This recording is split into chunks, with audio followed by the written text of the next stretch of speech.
ডিকশনারিতে পারবো না বলে কোনো শব্দই নেই। হ্যাঁ, তুমি সেই ব্যক্তি যে কোনোদিন হার স্বীকার করতে আসে। তুমি সেই ব্যক্তি যে যে কোনো যন্ত্রণা সয়ে নিতে প্রস্তুত। আরে হ্যাঁ, তুমি সেই ব্যক্তি যে একাই 100। আর এই একাই 100 হওয়ার জন্য তোমার শুধুমাত্র একটা জিনিসের প্রয়োজন, আর সেটি হলো জেদ।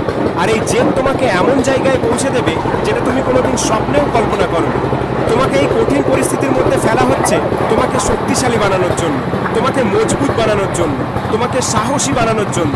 তাই যতবার পড়বে ততবার উঠে দাঁড়াও, যতবার হারবে ততবার ঘুরে দাঁড়াও। তুমি একাই যথেষ্ট সমস্ত অসম্ভবকে সম্ভব করে তোলার জন্য।